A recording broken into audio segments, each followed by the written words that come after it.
When Roland entered the Warrior's Regret, he expected a tavern full of gruff men and women nursing drinks and thinking of past wars and injustices.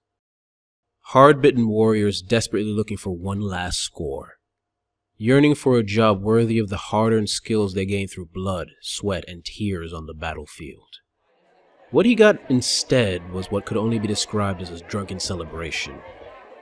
A combination of rowdy patrons and celebratory music that assaulted his senses. In one corner, several fighters were circling two barbarians having an arm wrestling contest. In another, a knight and some sort of archer were singing bawdy love songs while a war dog howled in concert. Every part of the tavern was full of the sounds of joy that completely overrode the usual sullen atmosphere the tavern was known for.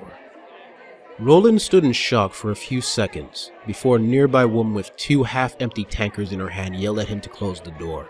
Apologizing profusely, Roland complied, the door slamming shut behind him.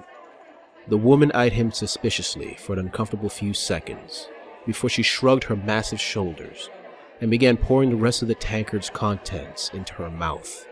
Roland was bewildered. This was not at all what he expected. As a young man of 18 years, he had come to the Warrior's Regret to try his hand at the mercenary trade, to meet the soldiers that would be his peers, and possibly learn enough to survive the life of war that would be his future. The current attitude seemed to exclude that. Still, despite the jovial attitude, Roland could tell these were all warriors.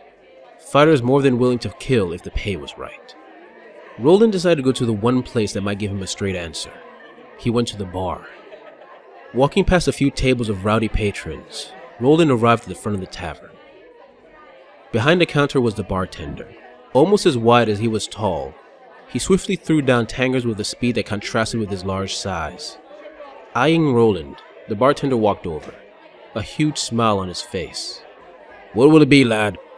he asked while simultaneously pouring two drinks and sliding them down the table towards waiting hands. Roland stumbled for words. "Is there a celebration? Was there a new king or something? I mean, I'm in the Warrior's Regret, right?" Roland questioned, confusion written all over his face. The bartender laughed. "Let me guess. You expected a somber mood and people giving you a side eye, eh? Like those tales villagers say around the campfire about what a real mercenary is like." Roland simply nodded, waiting for the bartender to continue. "A few years ago, you might have seen just that. An endless cycle of fighters with no hope and more than willing to fight for his next meal. But ever since Felstad opened, it's been a very different mood. Even with us getting the wizard's cast-offs, it's still enough for some of us to be set for life after only one or two jobs." "Felstad? Wizards?" Roland asked. The bartender laughed again, this one much deeper. "You mean you came here to work without knowing what you might be in for? Lad, lesson number 1 as a mercenary. Knowledge is key. Still, I'll help you out. Let me give you a history lesson. Now, as a young child, you probably heard stories of an ancient magical land that was covered by a giant blizzard. In the tales, I'm sure it was seen as a sign from the gods. A punishment for the hubris of mankind to teach you to eat your vegetables and listen to your parents. The truth is, however, that the city existed, and that city was called Felstad. Now, Felstad was a city of wonders, a magical kingdom whose every inch teemed with power. Power gained through years upon years of magical experiments from all types of wizards. There were vast libraries and vaults full of magical tomes, potions, devices, and creatures that would make the most powerful magical creations today seem like children's toys. Then, of course, it all ended. No one knows exactly what caused the blizzard, but all are in agreement that a wizard most likely did it. The storm came so quickly that most didn't even see it coming. A wave of snow and powerful winds gusted over the city, blanketing the former metropolis into a blank expanse of cold white death. Centuries of knowledge, as well as the corpses of tens of thousands buried beyond the grasp of mortals. Over time, Felstad became a legend, a story told by minstrels to entertain the masses. That was until the snow started to recede. Soon enough, people saw the parts of ancient ruins and relics popping out of the ground. And with that came the wizards. From all across the world they came, from traditions that most have not even heard of, but all sharing one goal: to strip the remnants of that city of its treasures. The Chronomancer. From what I hear, Chronomancers are the youngest of the wizard traditions, which in many ways makes it the most dangerous, as it's still somewhat in its testing stages, which, I'll be honest, is a bit concerning. Time travel and test are two words you don't want to hear in close proximity. Still, the ability to manipulate time can be a powerful weapon, and seeing buildings crumble and your enemies slowed down can be quite thrilling. The Elementalists. Elementalists are the type of magic users most people think of when they imagine a wizard. Wielding powerful elements like fire or water or earth, they blast the battlefield with their magics. You can spot them easily enough, as they tend to wear clothes with bold colors signifying their element: red for fire, blue for water, etc. Seem kinda silly to me, honestly. All you really do is make yourself a brighter target, but most wizards are not known for their common sense. The Enchanter. Out of all the wizard types, they're the most down-to-earth, used to working with their hands, which they have to, considering the nature of their craft. They imbue magic into items they've created or enhance the items of those around them, whether it be enhancing your blade as you get ready for battle, or giving life to a massive golem. And let's be honest, wouldn't you feel safer with a giant golem at your side? The Illusionist. Illusionists, as you can guess, work with illusions, fooling the eyes of their enemies with magical tricks and, if they're being particularly spiteful, an image from the enemy's worst nightmares. A fun bunch of people to be around, as they like to practice their skills on their mercenaries with colorful displays and illusionary beasts. Of course, that's when you get a good one. I had one patron who complained of an illusionist who only did card tricks. Hard to look intimidating when the wizard behind him keeps insisting that the enemy look at his cards. The Necromancer. Despite what the stories tell you, necromancers aren't outright evil, although there are some pretty bad bastards out there. No, they're simply fascinated with death, in raising the dead and such. You may see it as a bit disturbing, but you'll be thankful for it when the horde of undead monsters rushing towards you suddenly starts fighting for you. Still, I suggest you don't get too injured. Necromancers are known to resurrect their mercenaries who had died in battle, and well, if you don't want to become a skeleton warrior, I suggest you don't give the Necromancer a reason to hurry your death along. The Sigillist. Have you heard the term knowledge is power? Well, the Sigillist takes that to the extreme, able to create powerful runes that bind spells as well as disrupt the spells of their foes. The Sigillist is a master of the magical written word. Seeing an unsuspecting foe gasp as a rune suddenly appears before them before they explode is quite hilarious. Only issue is Sigillists tend to be the learned types, and nothing pleases them more than showing off their knowledge, especially to the people they consider less educated. After hearing a Sigillist talk about puns from different languages, you may want to consider letting a monster eat you just to end your pain. The Soothsayer. Soothsayers are an odd bunch of fellows, able to use their abilities to see into the past and have glimpses into the future. Such abilities can give someone a very different perspective on life. Still, you can't say those abilities aren't useful. Knowing when an enemy is going to strike is very helpful in the ancient mercenary art of trying not to die. That doesn't stop speaking to a Soothsayer to be any less disturbing. His or her pale eyes somehow seeing through you into what possible future you might have. Bit of advice? Don't ask what that future might be. The Soothsayer may tell you something you would rather not know. The Summoner. I never understood the Summoners. Willingly summoning creatures from other planes of existence seems like a recipe for disaster, especially since almost all of those creatures would want to eat you at the first opportunity. There is no denying the power of the demons they summon, however. The creatures shrug off most mortal blows and terrifies most enemies with ease. The only issue, of course, being when that creature sticks around too long. Once it starts whispering of the secrets inside the void between stars, you might have some trouble sleeping for a while. The Thaumaturge.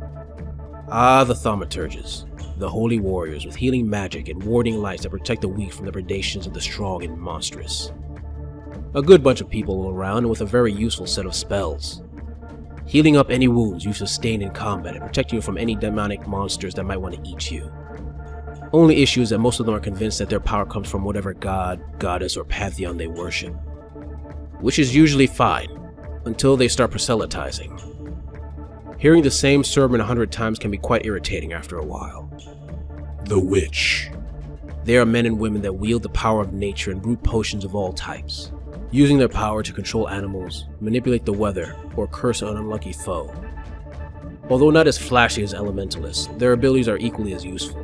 Plus, they are more than willing to brew a potion for whatever ails you. For example, I had one fellow who had one spectacular night in a rather seedy brothel, and well, let's just say he was lucky he was working for a witch at the time. She was able to brew a potion that prevented her certain appendages from going purple. Now all these wizards have one weakness. They're wizards. Weak little sticks of magic who couldn't take a sword blow if their life depended on it. Even with the help of their apprentices, they're usually useless in a fight. That's where we come in. The warband. The ones that take the blows while the wizards stop the enemy from afar. And there are all types. Thugs, archers, trackers, man-at-arms, treasure hunters, and many, many more. It matters not our origins, but what we wield in defense of our charge. If we succeed, the wizard returns to whatever place he comes from with whatever items of power they were seeking. As for the warband, those left alive are showered with treasures. It's dangerous, but the money makes it worth it. Only issue is that as mercenaries, we are expected to have a certain air about us that most wizards expect. The type of attitude their sheltered lives has taught them about our craft. Confused, Roland was about to ask the bartender what he meant when the tavern door slammed open. Inside walked a man in leathers and furs who quickly turned around and slammed the door shut before turning back and screaming, "A wizard is coming!" With a speed that shocked Roland, the mood and the look of the tavern changed drastically. Extra tankards were practically thrown towards the bartender, who deftly caught them and hid them beneath the counter. Fighters reattached armor and weapons. Musical instruments were hidden behind banners or beneath chairs. The smiling faces quickly turned to scowls.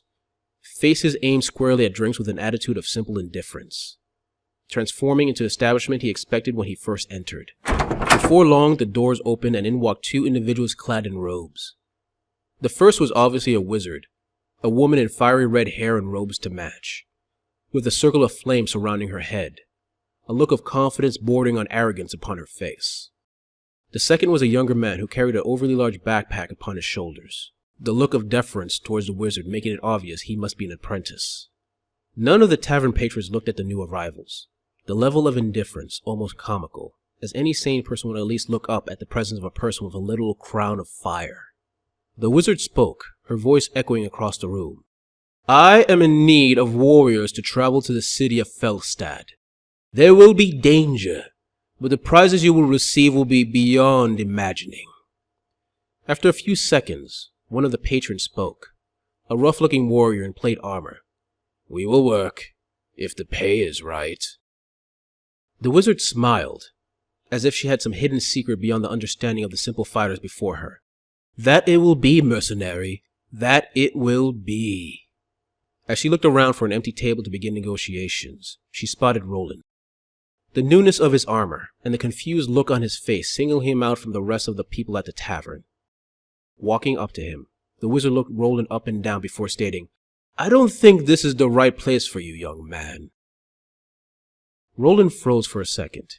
He knew if he said the wrong thing, any chance of being hired would be gone.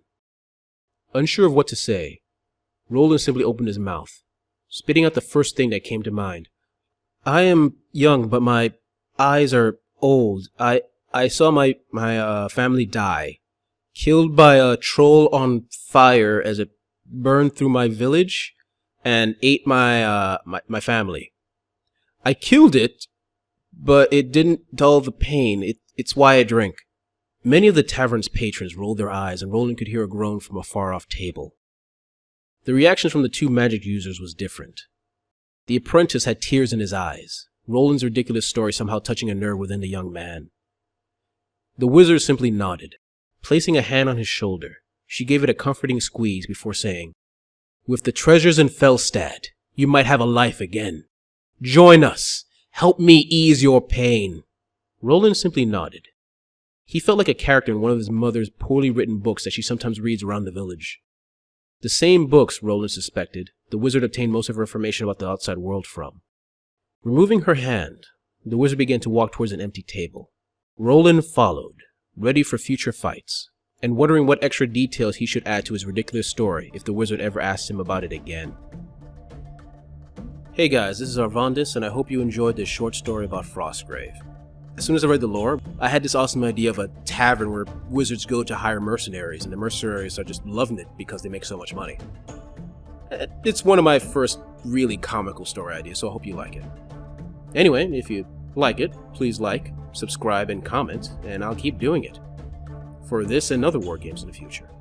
Anyway, thanks for watching.